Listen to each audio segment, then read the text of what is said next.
వెంకీ గారు, ఈ 11 ఇయర్స్ జర్నీలో మీకు అసోసియేషన్ లైక్ జబర్దస్త్‌లో ఇలాంటి ప్రాబ్లమ్స్ ఫేస్ చేయటము అంటే ఫస్ట్ నుంచి వీళ్ళు లేడీస్ తక్కువ ఉన్నారు కాబట్టి ఎక్కువ చూసుంటారు. తర్వాత ఎక్కువయ్యారు. ఆ తర్వాత లేడీ గెటప్స్ చూడలేదు మనం. వీళ్ళే పర్ఫార్మెన్స్ స్టార్ట్ చేశారు. ఈవెన్ నాకు బాగా గుర్తు చంద్ర సత్య అనుకుంటా తన పేరు. వీళ్ళిద్దరికి కూడా రిలేషన్ ఉందని రూమర్ బయటకు వచ్చినప్పుడు సత్య కూడా ఎక్స్ప్లెనేషన్ అది జస్ట్ అదే ఇది అదంతా కూడా ఏరండి యూట్యూబ్ తమ్మునేల్స్ యూనివర్సిటీస్ జరిగేది లోపల ఎప్పుడు మీకు ఏ ప్రాబ్లం ఏది రాలేదండి. అందరితో ఫ్రెండ్లీగా ఉంటారు. నేను అదే అంటున్నాను. కానీ ఇక్కడ నేను ఒకటి అడుగుతాను మిమ్మల్ని. అనసూయ గారు బయటకు వచ్చిన తర్వాత, జబర్దస్త్ నుంచి బయటకు వచ్చిన తర్వాత, నేను మెయిన్ గా బయటికి రావడానికి రీజన్ నా మీద వేసే పంచులు లేకపోతే నా మీద కామెడీ ఏదైతే చేశారో అది కొంచెం వల్గర్గా అనిపించింది. కొంచెం ఇబ్బంది పడ్డాను నేను ఆ కామెడీ వల్ల, తీసుకోలేకపోయాను, అందుకే వచ్చేసానని ఒక స్టేట్మెంట్. అంటే అది ఒక్కటేసారి అండి, అది ఎక్కువ కూడా జరగలేదు. అంతకుముందు మన బుల్లెట్ భాస్కర్ ఒక చిన్న షోలో భారద్వాజ్ గారి గురించి చేస్తే తను అప్పుడు ఆడికి కట్ అయిపోయింది. అది అంతే. జస్ట్ అంటే తనని అడిగిన సందర్భం ఏంటంటే మీరు ఎప్పుడైనా ఇబ్బంది పడ్డారా అంటే ఆ ఒక్క ఇష్యూనే తీసింది అంతే. ప్రతిసారి ఆవిడ మీద ఎవరు చేయలేదు. మీరు చూశారు కదా చాలాసార్లు ఆవిడ మీద ఎప్పుడు చేయలేదు. ఆవిడ మీద జడ్జెస్ మీద ఎక్కువ, ఇంకా చేస్తే జడ్జెస్ మీద ఎక్కువ చేశారు.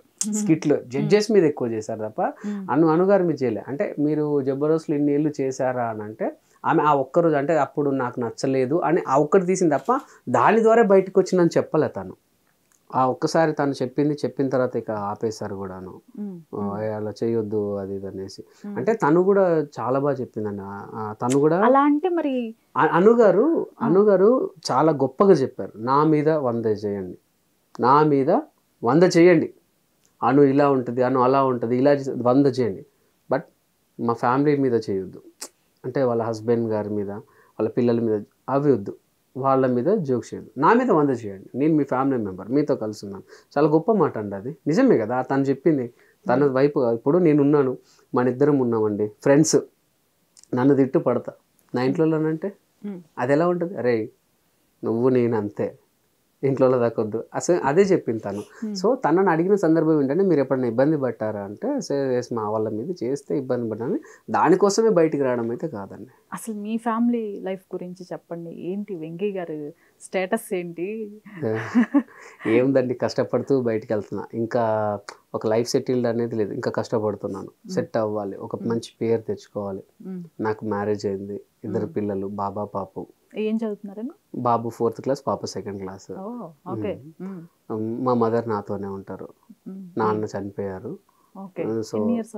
నాన్న చనిపోయి 6 years అండి. 6 years అయిపోయింది. సో అమ్మ నాతోనే ఉంటారు. వాళ్ళు సెటిల్డ్. సో ఇక ఇంకోటి ఏంటంటే మీకు తెలియదు, ఆర్టిస్ట్ లైఫ్ అంటే ఏది కూడాను పర్మనెంట్ కాదు. కొత్త నీరు వస్తుంది, పాత నీరు పోతుంది. సో మనం ఎప్పటికప్పుడు అప్డేట్ అవుతానే మనం ఇక్కడ గెట్ ఆన్ కాగలం. సో దానికోసం ఇక్కడ నేను ట్రై చేస్తున్నా. మనకంటే ఇప్పుడు వెంకీ మంకీ అంటే అందరికి తెలుసు, అందులో నో డౌట్, ప్రతి ఒక్కరికి తెలుసు, పిల్లల దగ్గర నుంచి పెద్దవాళ్ళ వరకు తెలుసు. ఈవెన్ ఒక చిన్న ఇన్సిడెంట్స్ కూడా జరిగింది. సో అంత హ్యాపీ. ఇప్పుడు నేను యూఎస్కి ఇయర్లీ 4-5 times వెళ్ళి వస్తుంటాను ఈవెంట్స్కి. సో అంత పేరుంది, కానీ కాకపోతే స్టార్ డమ్ కావాలి మనకు. స్టార్ లేదు అంటే ఈ క్యారెక్టర్ వెంకీనే చేయాలి, ఇది వెంకీనే బెటర్ అనేది లేదు. సో దానికోసం నేను ట్రై చేస్తున్నాను. వెంకీ గారు ఎంత సంపాదించారు జబర్దస్త్ ద్వారా? అంటే జబర్దస్త్ ద్వారా చాలా, నాకు తెలిసి 1 కోటి మంది అభిమానులు. ఆ అభిమానం ఓకే, అందరినీ చూస్తున్నాం కదా, ఏవేవో కార్లు చెప్తున్నారు, కార్ల పేర్లు, ఆడీలని, తీసుకున్నారని. నేనంటే ల్యాండ్ తీసుకున్నాను ఊర్లో, ఇల్లు కొనుక్కోలేదు, ఇంకా ఊళ్ళో ల్యాండ్ తీసుకున్నాను. కార్ అంటే ఇప్పుడు ప్రతి ఒక్కరు కామన్ అయిపోయింది కాదు, కార్ అనేది వాంటెడ్ గా మ్యాండేట్ అయిపోయింది. ఎందుకు అని అంటే ఒకప్పట్లేక మనం బస్సులో ఆగి బస్సులో పోయే రోజులు పోయాయండి.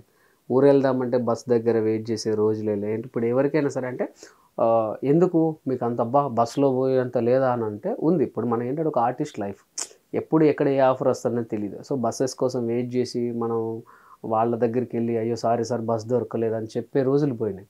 సో ఒక వెహికల్ ఉంటే ఒక ఆఫీస్కి రమ్మని అనుకో, డైరెక్ట్ కార్ వేసుకొని వెళ్ళిపోయి సార్ వచ్చాను సార్, టైం సేఫ్ కోసం వెహికల్ అంతే. సో అందరు కార్లు తీసుకున్నారు, పెద్ద అదేం లేదు.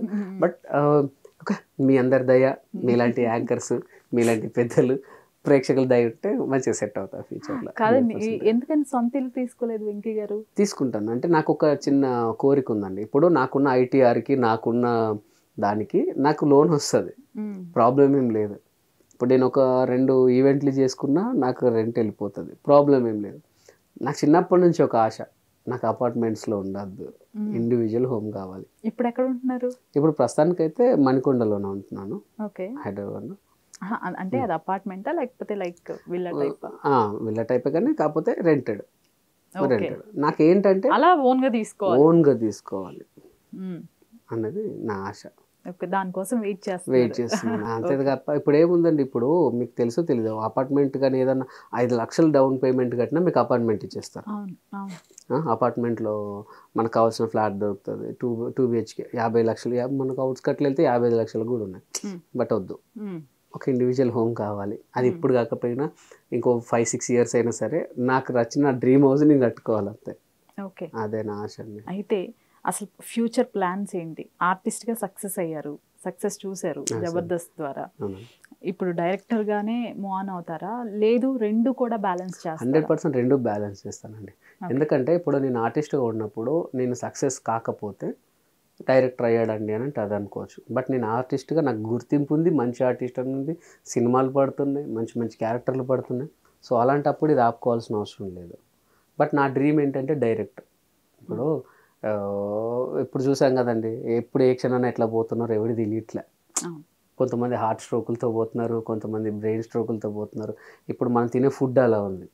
అయ్యో నేను పలానా కాకుండా పోయానే అని నా ఆత్మ ఘోషించకుండా అది ఇది అమ్మాయ అన్నీ అయిపోయి హ్యాపీగా పదరా అన్న హ్యాపీనెస్ ఉండాలని అంతే అండి.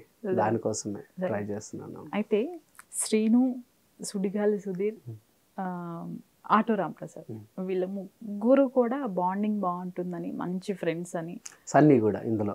సన్నీ వీళ్ళు నలుగురు నాట్ ముగ్గురు, నలుగురు ఇల్లు. సుధీర్ బయటకు వచ్చేయటం సడన్ గా, అసలు ఏంటి రీజన్? సుధీర్ బయటికి రావడానికి రీజన్ ఏంటి? హీరోగా ఆఫర్స్ వచ్చాయనా లేకపోతే?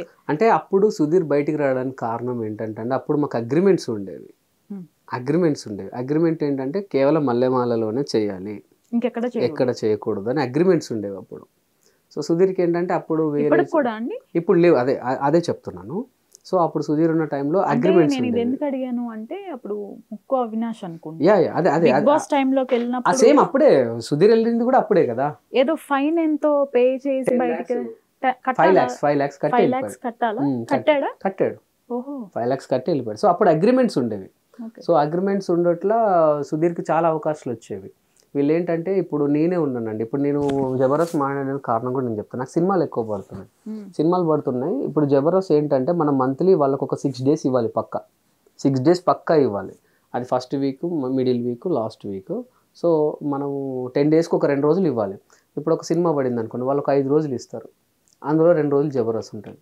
సార్ నాకు ఒక రోజు కుదరట్లేదు జబర్దస్త్ అంటే, ఏమో ఇది కాంబినేషన్స్ అయ్యా కుదరదు అట్లా అన్నారు. జబర్దస్త్ అంటే మేము మీకు ముందే డేట్ ఇచ్చాం కదా అంటారు. సో మన కోసం మంచి మంచి అవకాశాలు వదులుకోవాల్సి వచ్చింది జబర్దస్త్ కోసం.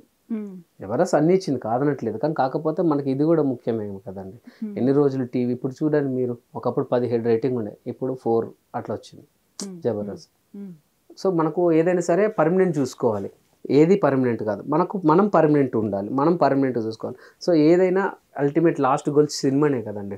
సో మీ అందరం వచ్చింది కూడా సినిమా కోసమే, నిజంగా సినిమాలో ట్రై చేద్దామనే. సో దీనికోసం సినిమాలు మిస్ అవుతున్నాయి, డేట్లు కుదరట్లేదు. ఇప్పుడు ఏంటంటే కాంబినేషన్ సీన్స్, ఇప్పుడు వెంకీ కోసం షూట్ ఆపుదామనే అంత పేరైతే లేదు మా దాంట్లో కొంతమందికి. సో వద్దులే వేరే ఆర్టిస్ట్ని తీసుకుందామని అనుకుంటున్నాను. సో అందుకోసం అని చెప్పి జబర్దస్త్ని వదులుకోవడం అంతే. వీళ్ళు కూడా ఏంటి, మీకు ముందే మేము జబర్దస్త్ ఏంటంటే ఒక 5-6 నెలల ముందే ఇస్తారు డేట్లు.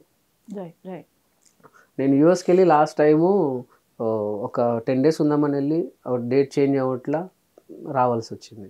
సో ఇవన్నీ ఉండి ఇక వద్దులే అనేసి అనుకొని మనోడికి అప్పుడు సుధీర్కి సేమ్ ఇలానే సినిమాలు ఎక్కువైపోవడం, తర్వాత వేరే షోస్ ఆఫర్స్ రావడం, వీళ్ళేమో లేదు వెళ్ళొద్దు అనేసరికి ఇక తను వెళ్ళిపోవడం. అగ్రిమెంట్ అయిపోయాక బ్రేక్ చేసేసుకొని వెళ్ళిపోయాడు అంతే.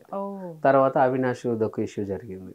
అవినాష్ ఇష్యూ జరిగిన తర్వాత అందరు కూడా ఒకటి వచ్చి మేము అగ్రిమెంట్ పెట్టాం. అగ్రిమెంట్ చెయ్యము, అవినాష్ తర్వాత చేయమనంటే సో ఇక అప్పటి నుంచి ఈ మార్పులు చేర్పులు ఇక ఎక్కువ అయిపోయాయి. ఈ టీము ఒక టీం కొన్ని రోజులు ఉండదు, ఒక టీం కొన్ని రోజులు ఉండదు, ఈ టీంలో మెంబర్స్ ఆ టీంలో అట్లా జనాలు కూడా కొంచెం కన్ఫ్యూజ్ అయిపోయి కొంచెం ఇంట్రెస్ట్ తగ్గడం, జడ్జెస్ మీరు అన్నట్టు జడ్జెస్ మారడం అదొక మైనస్. తర్వాత ఒక టీము 1 వీక్ 10 days ఉండేది, తర్వాత ఆ టీం కనబడకపోయేది. కొంతమంది ఎక్స్ట్రాలో చేసిన వాళ్ళు అక్కడ చేసి, కొంతమంది జబర్దస్త్లో చేసి అట్లా ఇక మారుస్తుంటే జనాలు కూడా. కొంతమంది ఇప్పుడు జడ్జెస్ అంటే మెయిన్ ఇంద్రజ గారు, ఇంకా తర్వాత మధ్యలో ఆమని గారు కొన్ని రోజులు వచ్చారు, ఖుష్బు గారు ఇప్పుడు కంటిన్యూ అవుతున్నారు. అట్లా అసలు వీళ్ళకి తెలుస్తుందా లాంగ్వేజ్ కానివ్వండి ఇదంతా? తెలుసండి, వాళ్ళు తెలుగులో చాలా చేశారు, వాళ్ళు తెలుగు చాలా ఫ్లూయెన్స్ గా మాట్లాడతారు. నాకు ఇంద్రజ గారు ఓకే, ఖుష్బు గారు కూడా మాట్లాడతారు.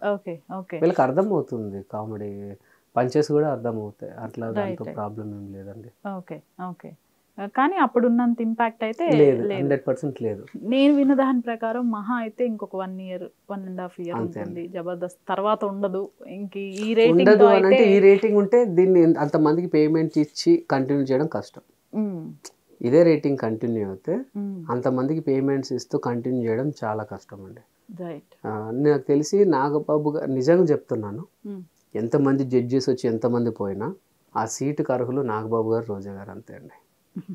వాళ్ళు ఉన్నప్పుడే రాజేష్ ఉండే. మీకు తెలుసో తెలీదు, జడ్జెస్ కోసం షో చూసే వాళ్ళు చాలా మంది ఉండే అప్పుడు, నాగబాబు గారు నవ్వు కోసం, రోజా గారి కోసం. అసలు జనరల్ గా అక్కడ జోక్ ఏముందో తెలియకపోయినా నవ్వితే నవ్వేవాళ్ళు. అవును, నాగబాబు గారు నవ్వుకు ఒక సెపరేట్ ఫ్యాన్ బేస్ ఉండేది, ఆయన కోసం చూసేవాళ్ళు కూడా చాలా మంది ఉన్నారు.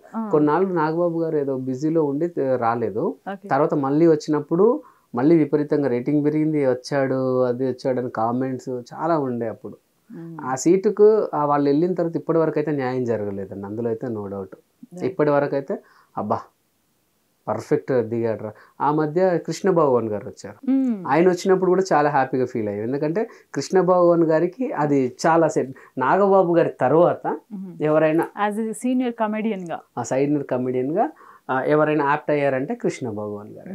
సైలెంట్ గా పంచలేసేవాళ్ళు. ఇప్పుడు ఆయన కూడా మారి శివాజీ అని వచ్చారు. ఇప్పుడు శివాజీ గారు, ఖుష్బు గారు కంటిన్యూ అవుతున్నారు.